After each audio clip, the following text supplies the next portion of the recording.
morning, dear students, and welcome to this particular session. In this session, we are going to continue with our discussion of the poem Television, which is composed by Roald Dahl. And as you all know, that in this particular poem, the poet emphasizes the negative impact television has upon the mind of a child, and he also promotes the idea of inculcating reading habits among children. So already we had discussed half of the poem in the previous video, and here we are going to discuss the remaining part of the poem. So in the last class we have discussed till line number 42, where the poet says, "All right, you will cry, all right, you will say, but if we take the set away, what shall we do to entertain our darling children? Please explain." Now here the poet says that he knows what the readers, especially the parents, whom he is asking to throw the television set away, would ask him. The question or the chief concern of the parents after throwing away the television set would be how they shall entertain their affectionate children. And the poet answers this query of the parents himself in the following lines. He says, "Well, we will answer this by asking you, what use the darling ones to do? How used they keep themselves contented before this monster was invented? Have you forgotten? Don't you know?" So the poet answers the question of the parents only by throwing a question in return. He asks the parents that what the people used to do to keep their children entertained before television was invented. He says that TV set is a dreaded device, a monster according to him, and he wants to remind the people what they used to do in the absence of such device. And then he says, "We will say it very loud and slow. They used to read. They would read and read and read and read and then proceed to read some more. Great Scott, gadzooks! One half their lives was reading books. The nursery shelves held books glowed. Books cluttered up the nursery floor, and in the bedroom by the bed, more books were waiting to be read." Now here in these lines, the poet reminds the parents that before the invention of television, children would read and only read. Surprisingly, people then spent half of their lifetime by reading books. Now if you see that the people of the past time, they prefer reading books than watching television. And they had become great men or men of letters because they had an enriching experience of reading different books.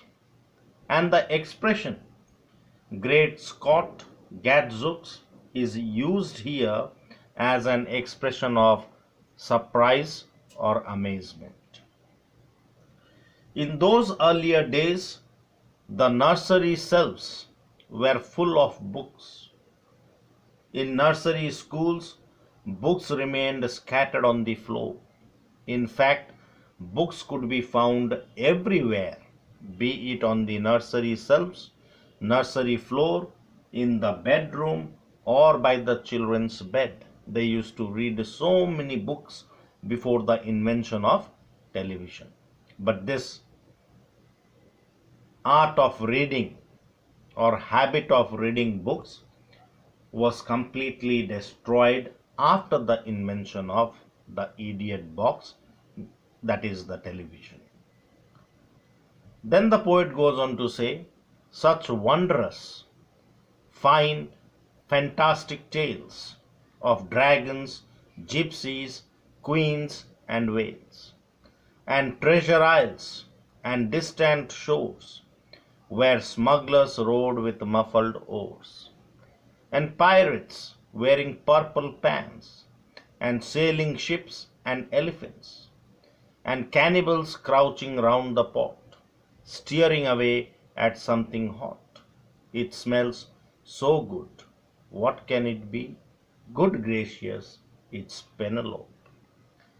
Now you see, here the poet talks about the popular books of adventures that children used to read in his time.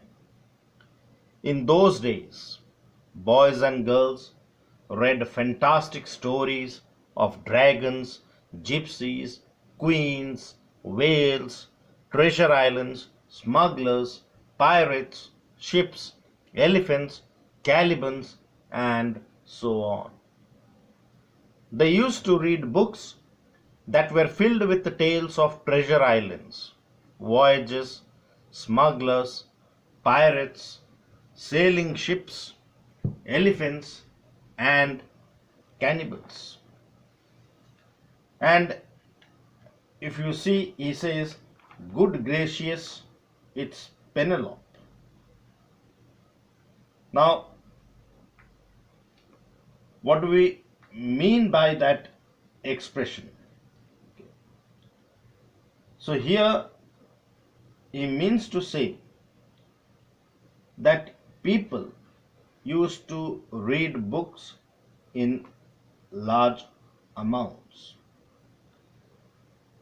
and they used to read the books which were adventurous tales about treasure islands, voyages, smugglers, and many more such things. And then the poet goes on to describe some other books, particularly of an English writer named as Beatrix Potter. He says the younger ones had Beatrix Potter with Mr. Todd the Dirty Rotter, and Squirrel Nutkin, Piglin Bland, and Mrs. Tiggy Winkle, and just how the camel got his hump, or how the monkey lost his rump, and Mr. Toad, and bless my soul, there is Mr. Rat and Mr. Mole. All these are different characters which we find in children's storybooks.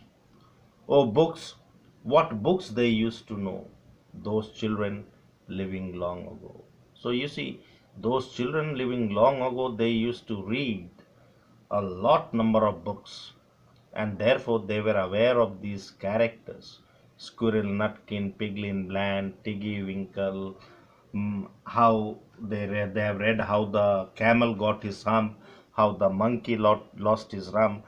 They have read about Mr. Todd, Mr. Rat, Mr. Mole, and so many other characters. So the younger children, the children belonging to young age groups, they used to read stories written by Helen Beatrix Potter, who was an English writer, illustrator, natural scientist, and conservationist. And she was best known for her children's books featuring animals with colorful illustrations. The poet here pays a tribute to the author of children's books for her fantastic stories on animals. And he also mentions some of the stories like how the camel got his hump, and some characters like Mr. Toad, Mrs. Tiggy Winkle, etc. from those stories. This undoubtedly shows the poet's love for those books and how he enjoyed them during his childhood days. And the figure of speech that the poet makes use of here is synecdoche. Now, what do we mean by synecdoche? Synecdoche is a figure of speech in which a part is put for the whole or the whole for a part. So, if you see heart of the tree, now wood is used to refer to the tree. Wood is a part of the tree, but that word wood is used to refer to the tree, refer to the whole. Then that becomes an example of synecdoche. Same way here also the poet has used synecdoche. For example, if you see in the line, the younger ones had Beatrix Potter. Now the name of the author Beatrix Potter is used here to represent the whole gamut of her works, such as the Tale of Squirrel Nutkin, the Tale of Mr. Toad, and the Tale of Pigling Bland. So please, oh please, we beg, we pray, go throw your TV set away, and in its place you can install a lovely bookshelf on the wall. Then fill the shelves with lots of books, ignoring all the dirty looks. The screams and yells, the bites and kicks, and children hitting you with sticks. Fear not, because we promise you that in about a week or two of having nothing else to do, they will now begin to feel the need of having something to read. Now, here the poet makes a request to the parents for their own good to throw away their television set and install a bookshelf in its place. After installing the bookshelf in place of a TV set, the parents might have to face some dirty looks, some screams, yells, bites, and even kicks from their children. That means what, children will not be happy with this decision of their parents.